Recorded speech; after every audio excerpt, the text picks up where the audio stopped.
नमस्ते। आज की जो दवा है वह है कैम्फोरा। कैम्फर जिसको भी कहते हैं। कैम्फर हम लोग जो भारत में इसको बहुत ज़्यादा पूजा में यूज किया जाता है, तो कपूर भी बोलते हैं। भारत में आयुर्वेद में इसको कपूर कचरी के नाम से बोलते हैं। और एक दवा आती है, बहुत समय से यूज की जाती है, अमृत धारा। अमृत धारा यूज की जाती है अगर किसी को डायरिया हो रहा हो तो उसको ठीक करने के लिए यूज की जाती है। ये भारत में आयुर्वेदिक कॉन्सेप्ट है। हेनमेन सन ने इसकी जो प्रूविंग की और मेट्रिया मेडिका प्यूरा में जो सिम्टम्स पाए उसमें से 105 सिम्टम के ऊपर खुद के थे। 147 फ्रॉम 4 फेलो प्रूवर्स एंड 93 फ्रॉम, ठीक है, ऑथर्स के थे, ठीक। तो हेनमेन सन ने बताया इस बारे में, कपूर के बारे में, कि इसके जो एक्शन है very puzzling and difficult to determine even in healthy organism. Actually primary action Hahnemann sir की जो प्रूविंग थी वो दो बातों पे डिपेंड करती थी, प्राइमरी एक्शन और उसका जो सेकेंडरी एक्शन होता था। तो वो प्राइमरी एक्शन को भी नोट करते थे प्रूविंग के दौरान और सेकेंडरी एक्शन को भी नोट करते थे। लेकिन हेनमैन सर ने कहा कि यहाँ पे वो बहुत जल्दी अल्टरनेट कर रहा है। तो अब वो बॉडी का रिएक्शन है कि मेडिसिन का रिएक्शन है, इसमें थोड़ा सा संशय हो रहा था। फिर हेनमेन सर ने एक बात बताई कि the rapid exertion of its action and the quick change of its symptom render it incapable of curing most chronic diseases. ये बहुत इंपॉर्टेंट पॉइंट है। इसीलिए ये दवा मेट्रिया मेडिका प्यूरा में है, बट क्रॉनिक डिजीज से हटा दी गई, क्योंकि ये क्रॉनिक डिजीजेस को नहीं ठीक कर सकती है। बट ये रेमेडी इतनी इम्पॉर्टेंट है, इतनी महत्वपूर्ण है कि आपको एक्यूट केसेस में या क्रॉनिक केस में कोई एक्यूट इमरजेंसी आती है तो वहां ये हेल्प करेगी। तो हेनमैन सन ने इसको लेसर राइटिंग में अपनी बहुत अच्छे से इसके बारे में बताया है कि किस तरह से उसको उन्होंने यूज किया। जैसे उन्होंने कहा कि एक बार साइबेरिया में इन्फ्लुएंजा हो गया और एंडेमिक के रूप में था, और वहां पे उन्होंने कैम्फर दी। और कैम्फर ने क्या किया कि वो जो बीमारी था उसको शॉर्ट टाइम के लिए कर दिया, उसको कम कर दिया। और हनुमान सन ने इसके बारे में बताया कि शॉर्ट एक्टिंग है तो इसको आप रिपीट कर सकते हो। It should be given in frequent but ever increasing dose dissolve water is above describe. उसको पानी में घोल के और वाटर मेथड से उसको हर बार डिजॉल्व करके और उसकी पावर को बढ़ा के देना है। एक बात, it does not shorten the duration of disease. ये अगर वो इन्फ्लुएंजा है, वो जितना उसका जो ड्यूरेशन है उसको शॉर्ट नहीं करती, but render it much milder. उसकी जो फॉर्म है उसको माइल्ड कर देती है। कौन? Camphor. Hence it conduct the disease in ऑक्सली टू इट टर्मिनेट। इसीलिए वो क्या करती है, जब माइल्ड फॉर्म में हो जाएगी तो वो टर्मिनेट कर जाएगी। देखो, एक्यूट में भी दो चीजें हैं, दो कंडीशन है कि एक बीमारी आई वो सेल्फ टर्मिनेट हो गई, एक बीमारी आई या तो वो टर्मिनेट हुई या पेशेंट को उसने टर्मिनेट कर दिया। एक्यूट में दो पॉसिबिलिटी है। तो कैम्फर देने से क्या हो रहा है कि वो उसको इतना माइल्ड कर देता है कि वो अपने आप खत्म हो जाएगी। एक बहुत इंपॉर्टेंट बात। वहां पे हेनमेन सर ने कहा कि अदर हैंड कुछ केसेस में जहां पे नक्सवुमका उन्होंने दी, वो सिंगल डोज से ही वहां पे डिजीज रिमूव हो गई, वो भी कुछ घंटों में। इसका मतलब है कि यहाँ पे जो कैंसर है वो बीमारी को, बीमारी का जो ड्यूरेशन है उसको ना करके बीमारी को कमजोर कर देता है। एक बात। दूसरी बात, नक्सोमिका ने क्या किया कि वो क्योर भी किया और जल्दी से क्योर किया। लेकिन जब हमको इसकी जरूरत है तो इसी को देना है, तो ऐसा नहीं कि नक्सोमिका दे देंगे। There is a marked nausea in camphor and the expression is one of the utter despair and intense agony. Difficult breathing due to spasm of pulmonary artery. ये इस दवा को कोविड 19 के दौरान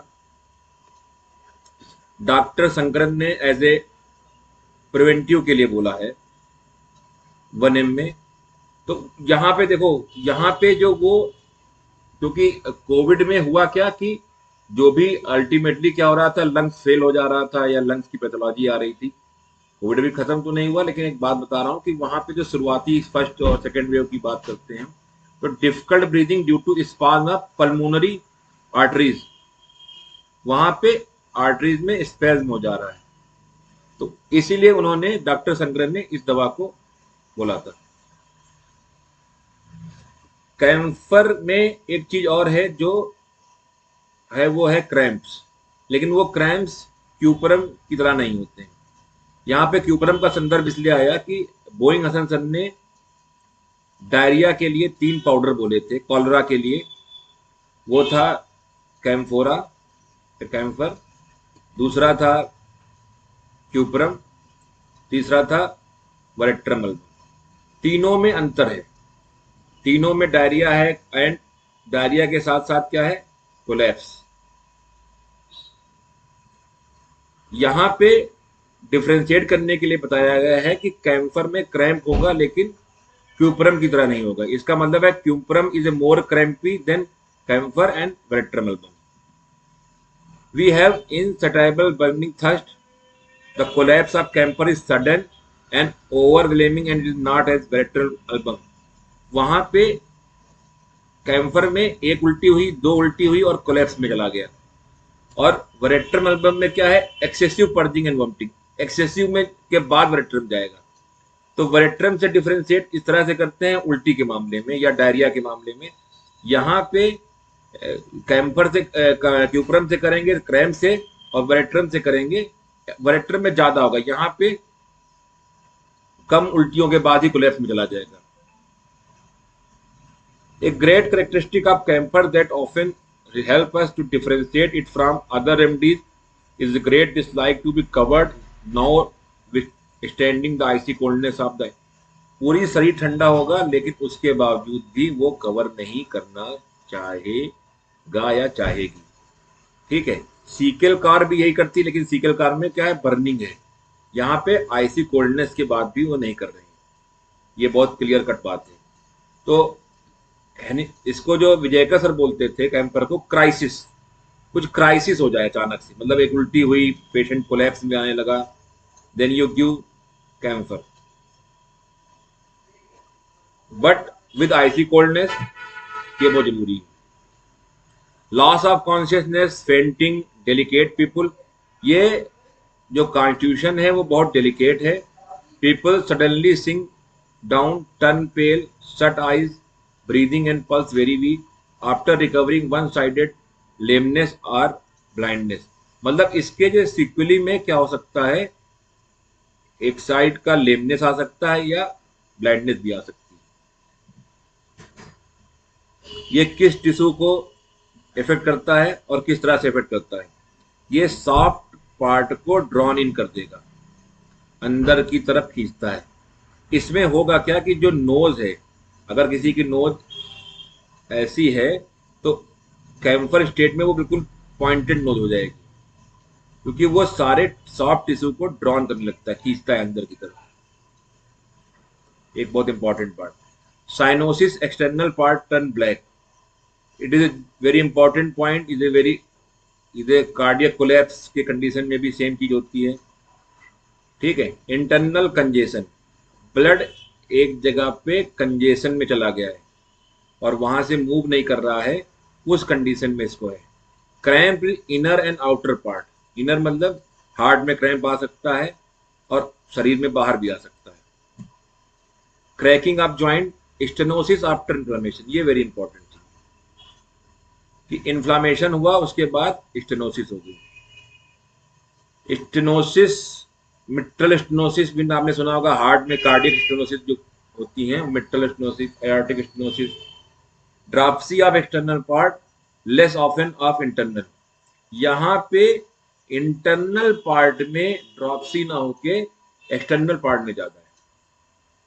gland inflamed, flow of black coagulated blood viper bite, यहाँ पे एक तो ब्लड रुक रहा है, कोगुलेट कर रहा है, और इसमें स्नेक बाइट के बाद का जो ठंडापन आएगा, कोलैप्स, उस कंडीशन में भी कैंपर इंडिकेट हो सकती है। इसका मतलब है कैंपर आपके लिए एक इमरजेंसी मेडिसिन है, एक रेस्क्यू रेमेडी की तरह है। जब कोई ऐसी इमरजेंसी हो तो आपके लिए तुरंत काम करेगी।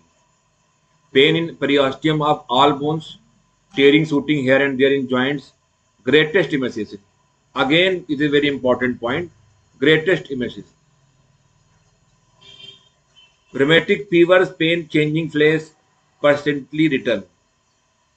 Anthrax, camphor, relieved pain and swelling, prevented formation of new pustules, gangrene, aspect of wound, change for better. तो ये कैंपर क्या करेगा कि न्यू पस्ट्यूल्स को और गैंग्रीन को फॉर्मेशन होने से रोकेगा।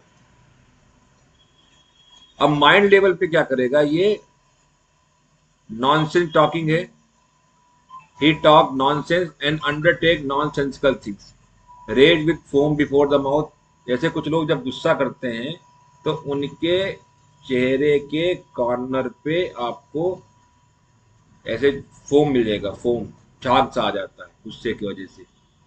ठीक है, तो ये एक इम्पॉर्टेंट पॉइंट है जो आप, जिसको आप देख सकते हैं और देख के आप इसको रिकॉग्नाइज कर सकते हैं कि ये कैंफर तो नहीं है। इसमें एंजाइटी बहुत ज़्यादा है, बाकी बहुत माइंड सिम्टम है जो आप पढ़ सकते हैं। एक बहुत इंपॉर्टेंट सिम्टम है, ये सिम्टम तो उसका डिलीरियम का है। The boy crawls into corner and howls and weep it, he take offence at everyone says to him as if he thought he was being ordered about and he think is insulted, and यहाँ पे उसको लग रहा है कि उसका insult किया गया है। quarrelsome insist he is right, यहाँ पे कैंफर के साथ एक प्रॉब्लम है कि वो अपने को राइट समझती है और उसके लिए वो झगड़ जाएगी, quarrelsome में चले जाएगी। तो इसको इसीलिए बोलते हैं डिस्प्यूट करने में बहुत ही माहिर होते हैं camphor. He is a hasty and doing thing in hurry, तो ये एक हरी हैस्टी मेडिसिन है। आप इसको मक्साल से मत कंफ्यूज होइएगा, मक्साल हरी हैस्टी एंड क्वेरलसम है, यहाँ पे कैंपर भी हरी हैस्टी एंड क्वेरलसम है। अब एक बहुत इंटरेस्टिंग पॉइंट जो हमने डॉक्टर शंकरन सर से लिया है, कि शंकरन सर ने बोला है कि ये कुछ फैमिली है, जैसे नटमैग फैमिली है, एवोकाडो स्पाइसेस फैमिली है, जिसमें मैंगलोइड्स है, लॉरेल्स है। तो इसमें जो दवाएं हैं, जैसे पहले कैंफर है, कैम्फोरिकम एसिडिकम है, नक्स मोस्काटा है, मैग्नोलिया ग्रैंडीफ्लोरा है, एस्मीना ट्राइलोबा है, सिनामोमम है, मायरिस्टिका सेबीफेरा है, एसरम यूरोफोनियम है, एरिस्टोलोकिया क्लेमेटिस है। यहाँ पे उन्होंने बोला है कि यहाँ पे कंफ्यूजन, बिविल्डरमेंट एंड बीक्लाउडेड और स्ट्रेंज फीलिंग है, और पेशेंट जो है कोलैप्स में जा रहा है, वो चाहे कैंफर के मामले में हो, चाहे नक्समोस्टाटा के मामले में हो, या और किसी दवाओं के मामले में हो। तो इसकी पैसिव रिएक्शन है कोलैप्स, ब्लैकआउट, स्टूपिफाइड, फेंटिंग, और इसकी एक्टिव रिएक्शन है with withdrawn and isolated, leave me alone, remove, close, shut, retreat, creating her own world which is familiar and shutting out the strange world outside.